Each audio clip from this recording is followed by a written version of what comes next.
चाहे कुछ भी हो जाए, रूस और भारत की दोस्ती अडिग रहेगी। ये संदेश दिया है रूस के विदेश मंत्री ने। उन्होंने भारत और अमेरिका के रिश्तों पर भी काफ़ी कुछ कहा है।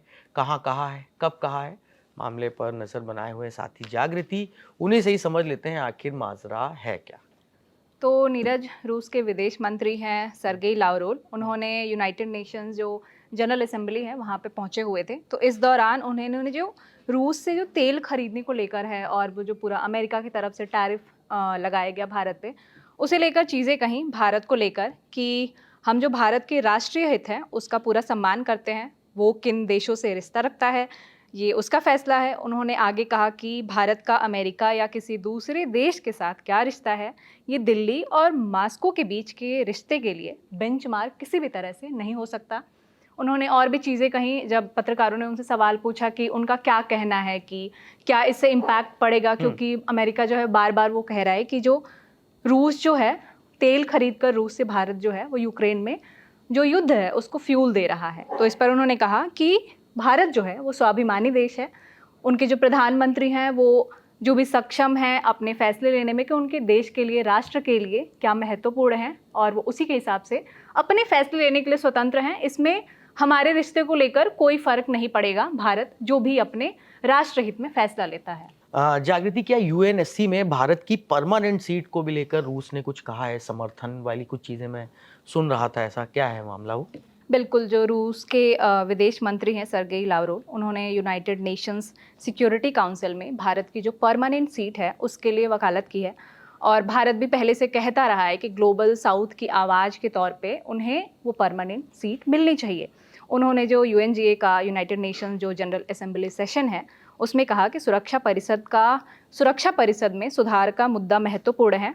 उन्होंने कहा कि आगे जोड़ा कि रशिया, अफ्रीका और लैटिन अमेरिका के रिप्रेजेंटेशन से ही डेमोक्रेटाइजेशन किया जा सकता है। और ये बात भारत भी बार बार अलग अलग मौक़ों पर दोहराता रहा है।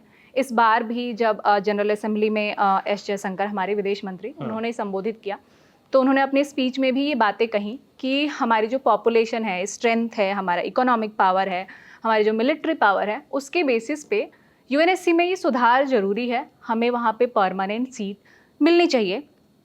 फ़िलहाल के अगर स्टेटस को की बात करें तो 5 जो है परमानेंट सीट होती है यूनाइटेड नेशन सिक्योरिटी काउंसिल में, और 10 जो है वो नॉन परमानेंट सीट होती हैं। 5 में जो है चीन, फ्रांस, रूस, ब्रिटेन और यूनाइटेड किंगडम जो है, ये जो देश है 5, इनकी परमानेंट सीट है। और इनके पास दुनिया के किसी भी हिस्से में सिक्योरिटी और पीस को लेके अगर कोई रिजोल्यूशन आता है तो उस पर फैसले लेने का इनके पास हक है। वीटो पावर होता है इन देशों के पास कि अगर 4 देश अग्री हो गए हैं किसी चीज़ पे, लेकिन एक देश अगर आके बीच में कहता है कि हम इसे अग्री नहीं करते हैं, तो वो जो प्रस्ताव है वो खारिज हो जाता है।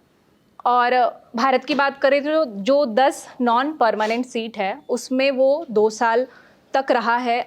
20 से 22 तक वो 2 साल का टेन्योर होता है उस नॉन परमानेंट सीट के लिए। तो भारत जो 20 से 22 तक का समय है उसमें वो रहा है मेंबर, लेकिन भारत चाहता है कि उसकी आबादी, इकोनॉमिक पावर और बाकी चीज़ों को देखते हुए उसे वो परमानेंट सीट वो जो है वो मिलनी चाहिए।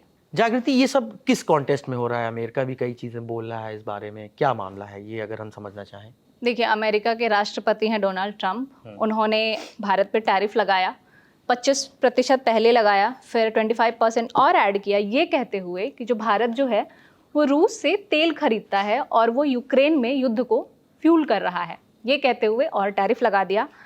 इस चीज़ को लेके फिर भारत और रूस के रिश्तों को लेके बातें होने लगी कि क्या भारत बंद कर देगा। बट भारत ने भी अपना स्टांस बहुत क्लियर रखा कि हम जो हमारे राष्ट्रीय हित में है उसके हिसाब से हम फैसले लेंगे, किसी तीसरे देश के हिसाब से हम अपने फैसले नहीं लेंगे। इवन जो अभी यूएनजीए एड्रेस किया ट्रंप ने, उसमें भी उन्होंने कहा कि यूरोप, चाइना और इंडिया का नाम लिया, फिर से ये बात दोहराई कई मौक़ों पर, वो पिछले कई महीनों में दोहरा चुके हैं, फिर से ये बात दोहराई कि चाइना और इंडिया जो है वो प्राइमरी फंडर्स हैं इस ऑनगोइंग वॉर के जो यूक्रेन में है।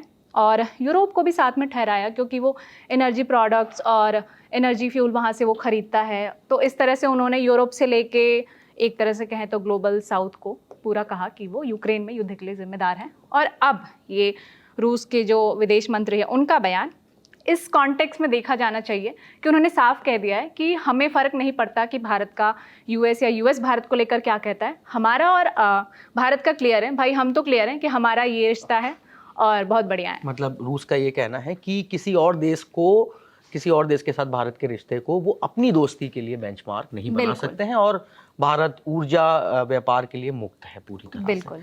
ठीक है, तो इस खबर में अभी इतना ही। मामले पर हमारी नज़र बनी हुई है, जागृति लगातार इस मामले को देख रही हैं, और इस मामले की जानकारी भी सब आप जानते हैं जागृति ने जुटाई है। मैं हूँ नीरज और आप देखते रहिए दी लल्लन टॉप।